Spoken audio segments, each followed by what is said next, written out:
Good morning. Laches, day 8. Laches speaking. You are a philosopher, Nicias, and of that I am aware. Nevertheless, I would recommend Lysimachus and Melias not to, it's almost done, to take you and me as advisors about the education of their children. But, as I said at first, they should ask Socrates and not let him off. If my own sons were old enough, I should do the same. Nicias, to that I quite agree, if Socrates is willing to take them under his charge. I should not wish for anyone else to be a tutor of Niceratus, but I observe that whenever I mention the matter to him, he recommends to me some other tutor and refuses himself. Perhaps he may be more ready to listen to you, Lysimachus. He ought, Nicias, for certainly I would do things for him which I would not do for many others. I would do things for him which I would not do for many others. What do you say, Socrates? Will you comply? And are you ready to give assistance in the improvement of the youths? Socrates. Indeed, Lysimachus, I should be very wrong in refusing to aid in the improvement of anybody. And if I had shown in this conversation that I had a knowledge which Nicias and Laches have not, then I admit that you would be right in inviting me to perform this duty. But, as we are all in the same perplexity, why should one of us be preferred to another? I certainly think that no one should. And under these circumstances, let me offer you a piece of advice. And this need not go farther than ourselves.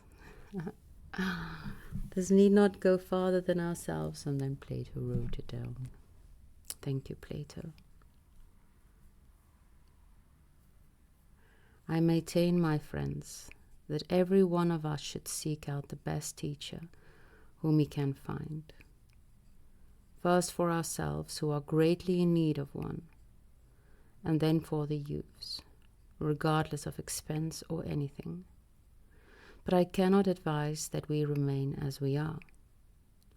And if anyone laughs at us for going to school at our age, I would quote to them the authority of Homer, who says, "Modesty is not good for a needy man." Let us then, regardless of what may be said of us, concern ourselves both with our own education and that of the youths together. That is the twist that I was looking forward to the whole time. Socrates making it not about the education of the youths alone, but the education of ourselves. And this, I assume I will probably read it with Sarah today. It's fun reading something with Sarah that I just discovered that morning.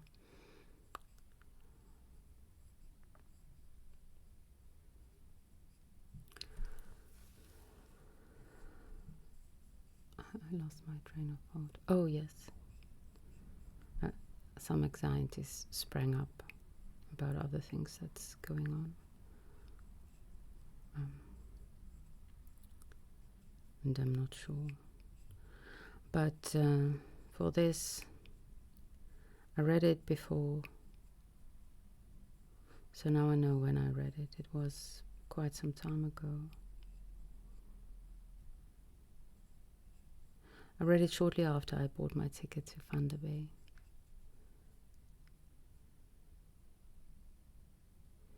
And I maintain, my friends, that every one of us should seek out the best teacher whom we can find. First for ourselves, who are greatly in need of one, and then for the youth, regardless of expenses or anything. So that was after I think it was after I took on the expense, because most of the things in my life is validation and not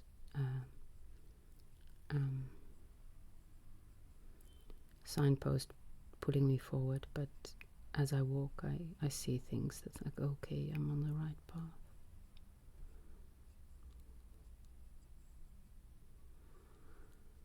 I like your proposal, Socrates, Lysimachus said. And as I am the oldest, I am also the most eager to go to school with the boys. Let me beg a favor of you. Come to my house tomorrow at dawn, and we will advise about these matters.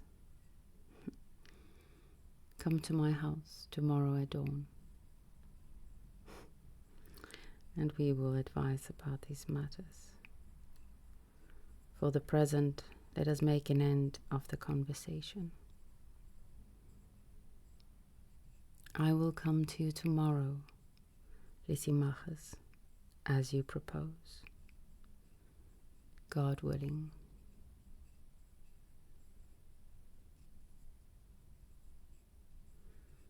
That is it. That is the end of Laches.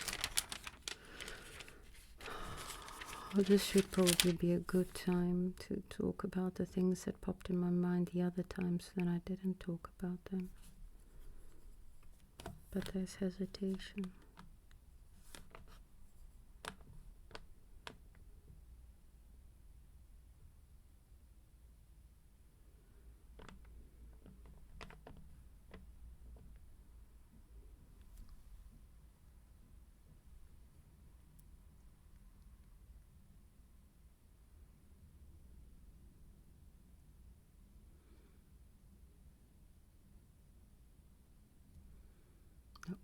Can't speak of it yet. Have a good day.